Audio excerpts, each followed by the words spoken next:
When it comes to the health message, we have often talked about balances of different things. And today it's not any different. Today we're going to talk a little bit about the acid-alkaline balance. It's part one. There will be a part two next time we get together. So just to give you some information, the acid-alkaline balance is measured by something called pH. And that's exactly what it does. It measures the acidity or the alkalinity of our body fluids. It runs from 0 to 14. Although this is a scale that's similar to a thermometer, which measures bodily temperature, the thermometer is in tenths of a degree, with 98.6 is normal. We're all pretty familiar with that. A low-grade temperature then would be 101. A high temperature would be anything over 104. The acid alkaline increases 10 times for whole numbers. So from the acid number 5 to the acid number 6, 5 is 10 times more acidic than 6 is. So that makes a very big difference between whole numbers. It's not at all like thermometer for a fever. This next chart shows us the acid-alkaline chart. It's based for foods. That's why it goes from 3 to 10. You can see that it's various colors. So it's nice if you can stay in the yellow part, which is neutral, but there's no problem in taking some of the foods at opposite ends. You just want to be careful not to overdo those. Your body's pH is very tightly regulated by our lungs and kidneys to keep the blood between a very small restriction of 7.35 to 7.45. And don't be too excited about that because your body does that automatically. We'll see that in a minute. For urine, the pH is usually between 6 and 7.5, but factors such as diet, hydration, and others can make that as wide a range as 4.5 to 8. None of those are bad for urine. Keto sticks can be purchased over the counter if you want to check your own.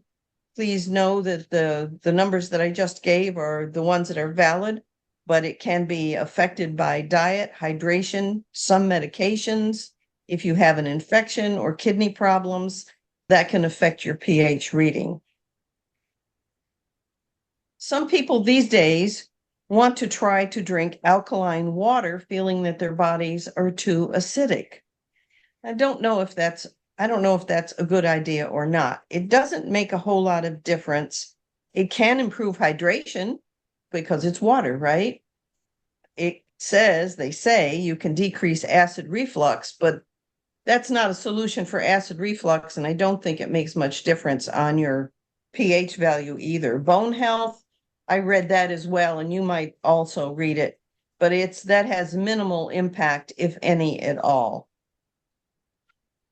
Now, I don't mean to scare you with this, but just so you have a relative picture in your mind, a blood pH, this is not urine, this is blood pH at a low of 6.8 is very seriously low.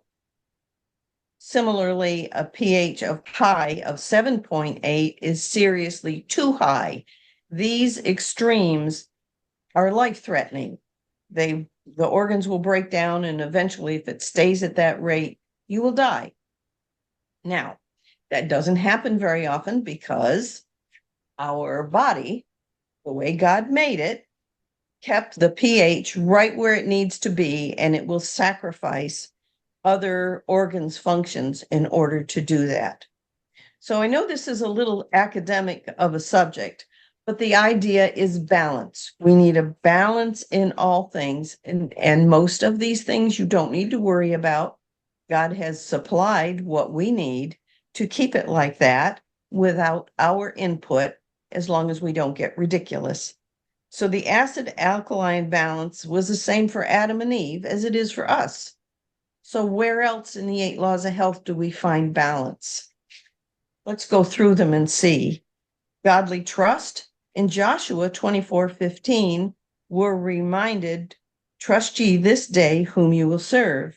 If it seem evil unto ye to serve the Lord, choose ye this day who you will serve. Open air. We need to breathe clean air, as clean as we can get it these days. The balance for our bodies is in the exchange of oxygen and carbon dioxide, which is exhaling. Breathing exercises are recommended so that we keep our lungs nice and elastic and we don't do shallow breathing, which is just using the top parts of our lungs. The other thing that we've learned about before is mouth breathing, and that's to be avoided because the exchange of oxygen and carbon dioxide is not equal when you're breathing through your mouth. And over time, this can cause low oxygen in your body. Daily exercise, use it or lose it. A lack of full range of movement prevents us from being able to perform necessary day-to-day tasks. My favorite exercise is gardening. I think that that's really wonderful because it's productive in itself, and you're also in open air and sunshine.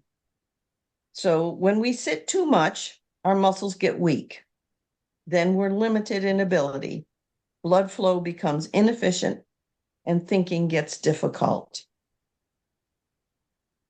Sunshine. Staying healthy requires sunshine. It assists in making vitamin D, it lowers cholesterol, and it raises our volume of oxygen in the blood. The balance here is about sunshine. When is too much sun and when is not? Summer sun is best early or late in the day. Start with 10 minutes and increase from there. Winter sun is more effective in the middle or the hottest part of the day. I think we can figure those out for obvious reasons. Plenty of rest. We are not nocturnal animals. If we got up with the sun and went to bed with the sun, it would be perfect. But that doesn't work with most of our schedules. So we shuffle that around a little bit. Still, we need our night's rest. We should not be working at night if it's all possible to avoid that. There are physical repairs that our body does automatically while we sleep. If we're not asleep, we don't get them. Roughly 9 p.m. to 3 a.m. are the auto repair hours, though we still need 8 hours. Lots of water. We lose about 8 glasses of water per day through our lungs and kidneys. And during exercise or being in the sun, our skin cools us by sweating. This needs to be replaced. The average recommended amount is 8 glasses. Or if you want to be a little more accurate for your body size, divide your weight by 2, and that answer would be in ounces, such as if you weighed 100 pounds, it would mean 50 ounces a day would be for normal activities. Always temperate, almost the definition of balance, isn't it? Don't do harmful things and limit the beneficial things. This makes sense. Most of us don't give self-control much thought. Think for a minute of 1 or 2 good activities. To excess, they're harmful also, even for missionary work. I personally knew 2 men who worked too hard. They were both in the mission field. One just dropped dead. It was very sad. And the other one was so sick, it took him about a year to get back to normal. So we need to be temperate in all things. Lastly, we have nutrition. It's a good reminder that always temperate comes before nutrition. We need to be reminded at that point. There are a lot of items in the SAD, standard American diet, that do us harm, like white sugar, wheat, chemicals in food, and especially foods that aren't food. A good, healthy diet includes legumes, grains, fruits and veggies, healthy fats, nuts and seeds. Organically grown eliminates some of the chemicals. Processed food sometimes isn't even food. Adam and Eve ate from the garden with vegetables that were added later. Sticking to a healthy diet helps our bodies work better and contribute heavily to being healthy. Our bodies have many organs, and they all have a special function to keep us healthy when we do our part to what our bodies need.